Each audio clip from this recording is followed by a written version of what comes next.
बिस्मिल्लाहिर्रहमानिर्रहीम। I am professor Abid Umar from GRIP institute Multan. देखो बेटा, हम रिप्रोडक्शन का यूनिट स्टडी कर रहे थे। हमारा आज का जो टॉपिक है वो है फीमेल रिप्रोडक्टिव सिस्टम। अब देखें, फीमेल रिप्रोडक्टिव सिस्टम के जो बेसिक पार्ट होते हैं, सबसे पहले हम वो डिस्कस कर रहे थे। देखो बेटा, एक फीमेल के अंदर जो है वो 2 ओवरीज जो है वो पाई जाती है। एक लेफ्ट साइड के ऊपर होती है और एक राइट साइड के ऊपर होती है।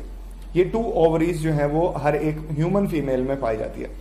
उसके बाद आपको ये एक डक्ट दिखाई दे रही है, इसको यहां पर लेबल भी किया हुआ है फ्लोपियन ट्यूब। बेटा, इसका एक नाम फ्लोपियन ट्यूब है, दूसरा इसका नाम होता है, इसको यूट्राइन ट्यूब भी कहा जाता है। यूट्राइन ट्यूब भी कहते हैं, ठीक है। इसी तरह इसको जो है बेटा एक और नाम भी दिया जाता है, इसको ओविडक्ट भी कहते हैं, ठीक है। और ये फ्लोपियन डक्ट इसका तीसरा नाम है। तो 3 नेम जो है बेटा वो इसके इस्तेमाल होते हैं हमारे मुख्तलिफ जो है वो बुक्स के अंदर। आपको ये तीनों नाम मेमोराइज करने, क्योंकि एमसीक्यूज में ये किसी भी नाम से जो है बेटा ये आ सकता है। अच्छा, अब उसके बाद जैसे कि ये दिखाई दे रहा है, ये जो कैविटी कंटेनिंग पार्ट है इसको यूट्रस कहा जाता है, ठीक है ना। जब एग फर्टिलाइज होकर इसी के अंदर आता है, फिर ये जो पार्ट है जो कि बेटा उसके जो है बेटा वजाइनल पार्ट को यूट्रस के पार्ट के साथ कनेक्ट करता है, इसको सर्विक्स कहा जाता है। तो क्या कहा जाएगा? सर्विक्स। फिर वजाइनल पार्ट आता है, ये सारा इंटरनल जेनिटेलियल पार्ट है। एक्सटर्नल जेनिटेलिया जो है बेटा वो इसके बाद का पार्ट होता है, बट वो हमारे सिलेबस के अंदर नहीं है, तो डेट्स वाई उसको हम अपनी डिस्कशन का हिस्सा नहीं बनाएंगे, ठीक हो गया। अच्छा, अब बेसिकली जो इसके अंदर जो समझने वाली बात है बेटे वो ये कि ओवरी के अंदर जो एग की प्रोडक्शन होती है वो किस तरीके से होती है, सारे का सारा प्रोसेस जो है वो कैसे होता है एग प्रोडक्शन का, ये जो है बेटा वो आज के लेक्चर में हम डिस्कस करेंगे। आपको ये एक सिंपल ओवरी का स्ट्रक्चर दिखाई दे रहा है। आप ओवरी के इस स्ट्रक्चर को अगर आप देखें तो मैं जो है बेटा आपको इसके अंदर दिखाई दे रहे होंगे primordial follicle, primary follicle, secondary follicle और आपको ग्राफियन फॉलिकल दिखाई दे रहा है। टेक्निकली इनके अंदर क्या डिफरेंस होता है, ये किस तरीके से जो है बेटा ये प्रोड्यूस होते हैं, ये क्या करते हैं, ये सारी बातें आज के लेक्चर में हम जो है बेटा वो सीखेंगे। चले मैं इसको खुद बनाता हूं, फिर जो है वो आपको इसका कॉन्सेप्ट जो है बेटा वो मैं दे दूं। देखिए, ऐसा होता है कि शुरुआत में जो फॉलिकल्स पाए जाते हैं ना उनको कहा जाता है पेरिमोडियल फॉलिकल्स।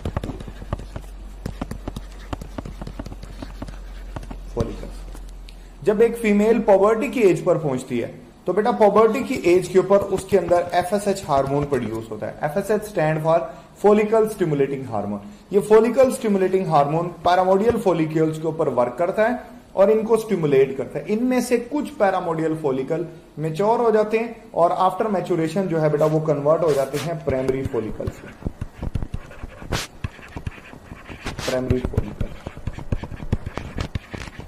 प्राइमरी फॉलिकल्स के अंदर जो है बेटा वो बदल जाएंगे, ठीक है ना। और ये एफएसएच की वजह से होता है। अच्छा, जब ह्यूमन फीमेल की बर्थ होती है, यानी जब गर्ल बेबी जो है बेटा उसकी बर्थ होती है, तो उसके अंदर बहुत सारे पैरामोडियल फॉलिकल्स होते हैं, लेकिन वो प्रोफेज 1 के अंदर, प्रोफेज जो 1 होता है, ठीक है ना, उसके डिप्लोटीन स्टेज के अंदर जो है बेटा डिप्लोटीन स्टेज में जो है वो ब्लॉक होता है, ब्लॉक हो जाते हैं। ये ब्लॉकेड होती है, ब्लॉक। ये ब्लॉकेड जो है बेटा, ब्लॉकेड जो है ये ओपन होगी, ये ब्लॉक हटेगा। कब हटेगा? जब पॉवर्टी की एज आएगी। तो पॉवर्टी एज आएगी और एफएसएच हार्मोन जो है ये प्रोड्यूस होगा। पॉवर्टी एज के अंदर जो है ये एफएसएच प्रोड्यूस होता है और ये एफएसएच प्राइमरी जो है बेटा वो पैरामोडियल जो फॉलिकल्स होते हैं उनको प्राइमरी फॉलिकल्स में जो है वो बदल देता है। अच्छा, अब ये किस तरीके से होगा? देखिए, इसके पास ना ऐसे एक एग होता है, ये एक से ये एग है, ये पैरामोडियल फॉलिकल है।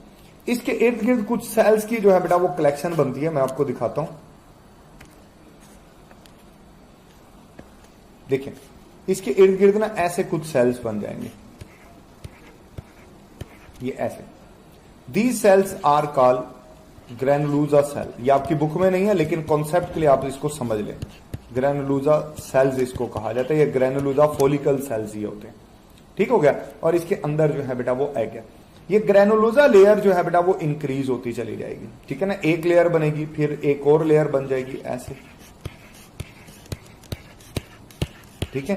तो ये जो स्ट्रक्चर होगा, इस स्ट्रक्चर को आप प्राइमरी फॉलिकल का नाम देते हो जब ये ग्रैनुलोसा लेयर बनना शुरू हो जाएगी, ठीक हो गया। तो ये क्या कहलाएगा? ये कहलाएगा बेटे प्राइमरी फॉलिकल। अब ये जो ग्रैनुलोसा सेल है, जब इसकी लेयर बनना शुरू हो जाएगी प्राइमरी फॉलिकल्स में से बेटे एस्ट्रोजन पैदा होना शुरू हो जाएगा।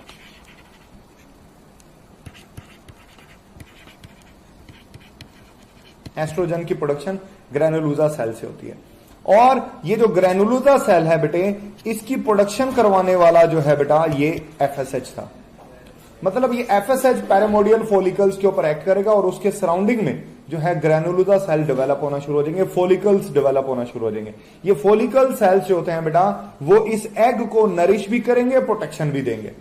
इनका काम होता है इनकी नरिशमेंट करना भी है और इनकी प्रोटेक्शन करना भी है। ये फॉलिकल सेल्स को आप ग्रैनुलोसा सेल बोल सकते हो। जब ये ग्रैनुलोसा सेल की एक थिक लेयर जो है बेटा अराउंड दी एग डेवलप हो जाती है, तो देन जो है बेटा ये जो है वहां पर एस्ट्रोजन की प्रोडक्शन जो है वो स्टार्ट हो जाएगी। अच्छा, उसके बाद क्या होगा, जब ये एस्ट्रोजन बन जाएगा तो फर्दर फॉलिकल्स जो है वो इसके इर्द गिर्द डेवलप होना शुरू हो जाएंगे। मैं एक और डायग्राम आपके लिए ड्रॉ करूंगा, देखिए। जब इसमें जो है बेटा आप देखिएगा, इसके अंदर ये से ये एग है, ठीक हो गया, ये एग है, या आप इसको ओवम बोल सकते हैं। इसके इर्द गिर्द ऐसे ग्रैनुलोसा सेल बनेंगे, ठीक हो गया, ये ग्रैनुलोसा सेल बन गए, दीज आर ग्रैनुलोसा सेल। अब इन ग्रैनुलोसा सेल के ऊपर जब ऊपर एक थिक लेयर बनना शुरू हो जाएगी, मैं असल में ना आपको डिफरेंस बता रहा हूं कि कब आप इसको प्राइमरी फॉलिकल बोलोगे, कब सेकेंडरी बोलोगे, कब इसको आपने टर्शरी बोलना है। देखिए, जब इसके इर्द गिर्द ऐसे एक और लेयर आ जाती है सेल्स की, ये लेयर, इस लेयर को बेटा कहा जाता है थिकल लेयर या थिका लेयर, थिका सेल्स भी इनको कहा जाता है। अब ये सेकेंडरी फॉलिकल है। अब बेटा ये क्या है, ये सेकेंडरी फॉलिकल है। No, it is called secondary follicle, ठीक हो गया। अब जब इस सेकेंडरी फॉलिकल के अंदर जो है बेटा एक कैविटी बनना शुरू हो जाएगी। अभी कैविटी भी थिकल लेयर की वजह से बनती है। एक कैविटी बनेगी जिसको एंट्रम कहा जाता है। कैविटी बकायदा डायग्राम में अवेलेबल है, जो डायग्राम बुक में गिवन है उसके अंदर जो है बेटा वो कैविटी जो है ये गिवन है। ये चले मैं आपको बना के दिखाता हूं ये किस तरीके से जो है बेटा ये बनेगी। सबसे पहले तो हम अपना जो है वो ओवम बनाएंगे, ये ओवम है। इसके इर्द गिर्द जो है बेटा वो एक जो है वो कैविटी जो है वो हम बना लेते हैं। ये ले,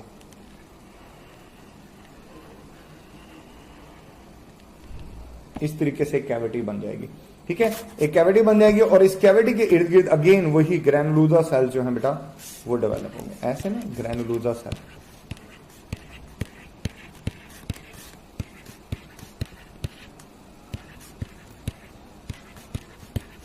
ये ग्रैनुलोसा सेल डेवलप हो जाएंगे। ये जो कैविटी बनी है बेटा इसको कहा जाता है एंट्रम। एंट्रम, जब एंट्रम बन जाएगी तो इस वक्त ये है बेटे टर्शरी फॉलिकल। ये टर्शरी फॉलिकल, ये सेकेंडरी फॉलिकल में एंट्रम बनना शुरू हो जाती है, बट ये पूरी बनती है तब जब ये टर्शरी फॉलिकल होता है। इस वक्त आप इसको सेकेंडरी ओसाइड भी बोल सकते हो, ठीक है ना। जिस वक्त ये प्राइमरी था,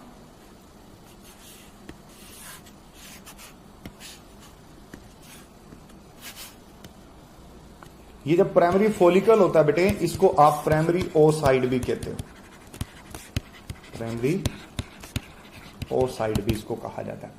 टर्शियरी फॉलिकल को आप सेकेंडरी ओसाइड भी कह सकते हो आपकी बुक में, क्योंकि एंट्रम सेकेंडरी के अंदर, सेकेंडरी फॉलिकल के अंदर बनना शुरू हो जाता है, टर्शियरी में मुकम्मल रहता है। ट्रूली असल में जो टर्शियरी फॉलिकल होता है वही सेकेंडरी ओसाइड जो है बेटा वो कहलाता है।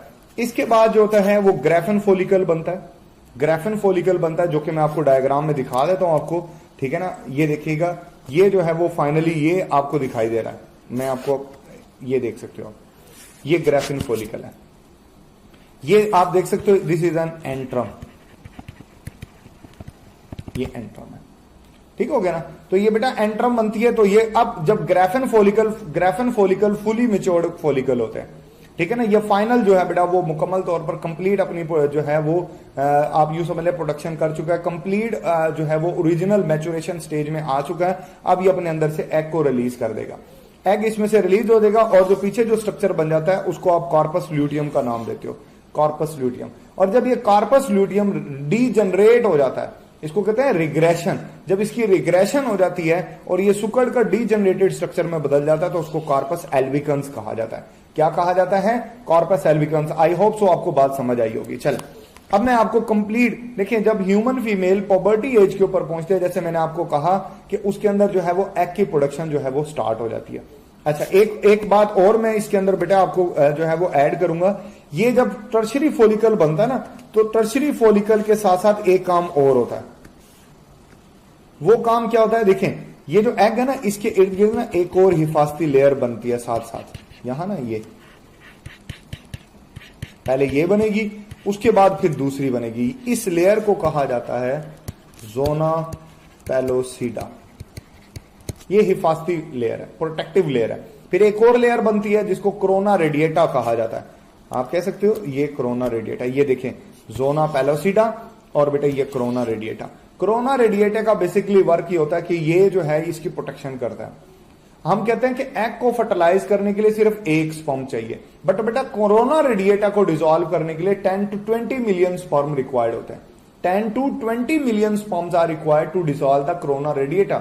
वो 10 to 20 मिलियन स्पर्म होंगे, कोरोना रेडिएटा डिसॉल्व होगा, तभी एक स्पर्म जो है वो एंटर हो सकेगा, वरना वो स्पर्म जो है वो एंटर नहीं हो सकेगा और फर्टिलाइजेशन का जो प्रोसेस है वो मुकम्मल नहीं हो पाएगा। अब एग बनने के दौरान कितने स्टेप्स इन्वॉल्व होते हैं, कितने जो है बेटा वो जो है वो पोलर बॉडीज बनती है, ये सारी बातें जो है वो अब हम डिस्कस कर रहे थे। देखें, सबसे पहले क्या होता है? सबसे पहले ये होगा कि बेटा ओगोनियम बनता है। ठीक हो गया। फिर क्या होगा? फिर ये होता है कि इससे प्राइमरी oocyte बनेगा।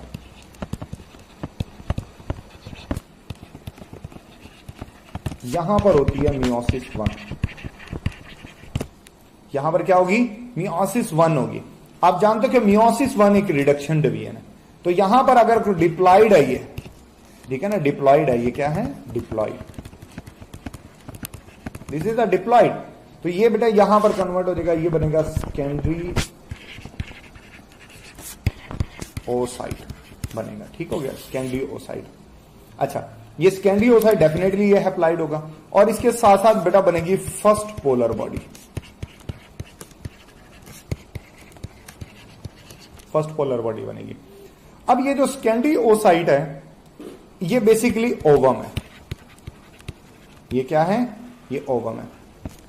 ह्यूमन फीमेल जो है बेटा सेकेंडरी oocyte की फॉर्म में ही ओवरी से ओवम रिलीज कर देती है और यहीं पर ओवुलेशन का अमल हो जाता है। यानी जब ओवुलेशन होती है तो ह्यूमन फीमेल जो रिप्रोडक्टिव स्ट्रक्चर होता है वो सेकेंडरी oocyte की फॉर्म में होता है। सेकेंडरी oocyte की फॉर्म में ही ओवुलेशन होते है। इससे आगे का जो प्रोसेस होता है बेटा, उसके लिए स्पर्म चाहिए, उसके लिए फर्टिलाइजेशन का प्रोसेस होना जरूरी है।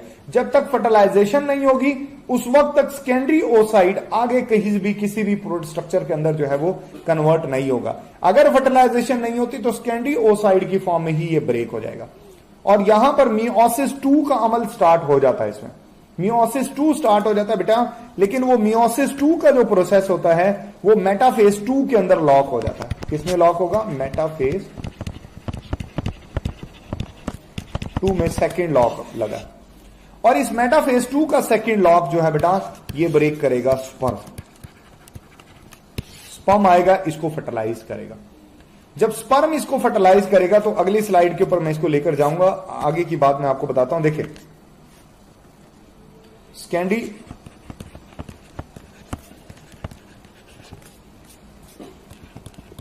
oocyte जो है बेटा फाइनली इसने तब्दील हो जाना है एग के अंदर, स्पर्म के साथ फर्टिलाइज होके। मेटाफेज 2 का लाभ टूट गया। एग जो होता है ना, बेसिकली ये फर्टिलाइज्ड ओवम होता है।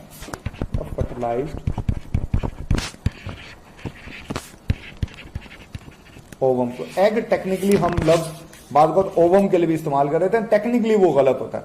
असल में फर्टिलाइज्ड फॉर्म होती है एग ओवम की, या इसको आप जाइगोट भी बोलते हो, जाइगोट भी इसको कहा जाता है। ठीक हो गया ना? अच्छा, सेकेंडरी oocyte जब फर्टिलाइज करेगा तो इसके साथ जो है बेटा एक सेकंड पोलर बॉडी भी बनेगी, सेकंड पोलर बॉडी बनेगी। और ये जो फर्स्ट पोलर बॉडी थी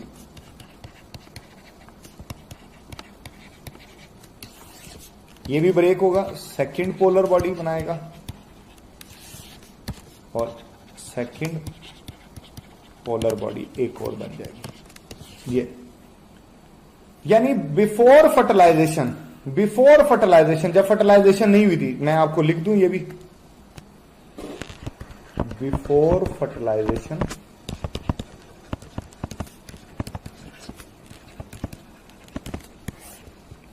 only one polar body form. Fertilisation से पहले सिर्फ एक पोलर बॉडी बनती है सेकेंडरी ओसाइड के साथ। आफ्टर फर्टिलाइजेशन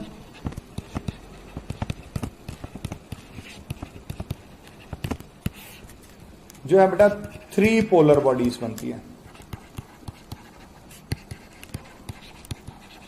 और ये सेकंड पोलर बॉडीज होती है, इनको सेकंड पोलर बॉडीज का, क्योंकि पहली पोलर बॉडी ही बेसिकली सेकंड के अंदर कन्वर्ट होती है। कुछ बच्चे कहते हैं इस पोलर बॉडी तो 4 हो गई, एक फर्स्ट हो गई, 3 सेकंड हो गई। नहीं, जो फर्स्ट वाली है यही आगे चल के ब्रेक होके 2 सेकंड पोलर बॉडी के अंदर कन्वर्ट हो जाती है। तो total after fertilisation 3 polar bodies बनती है। अच्छा, ये बात भी आपकी बुक में लिखी है, आपकी बुक में ये डायग्राम भी जो है बेटा वो मौजूद है। असल अगर प्रैक्टिकल बात आपको बताऊं तो बेटा जो पोलर बॉडी होती है इसमें डिवीजन पावर नहीं होती, इसका साइटोप्लाज्मिक रेशियो इंतहाई कम होता है, तो इसमें डिवीजन पावर नहीं होती, ये डिवाइड ही नहीं होती, ये डीजनरेट हो जाती है ऐसे ही। लेकिन क्योंकि आपकी बुक के अंदर जो है बेटा वो बकायदा डायग्राम की फॉर्म में इसको दिखाया भी गया है, बताया भी गया है, तो फिर आपने अपनी बुक के अकॉर्डिंग ही इसको प्रिपेयर करना है कि जनाब पोलर बॉडी डिवाइड हो जाती है और डिवाइड होकर टोटल पोलर बॉडीज जो है आफ्टर फर्टिलाइजेशन वो 3 बनती है। ठीक हो गया ना, ये बात आपने याद रखना है। जैसे मेल के अंदर मेन जो सेक्स हार्मोन था वो टेस्टोस्टेरोन था, तो इसी तरह फीमेल में जो मेन सेक्स हार्मोन होता है वो जो है बेटा वो हार्मोन होता है एस्ट्रोजन।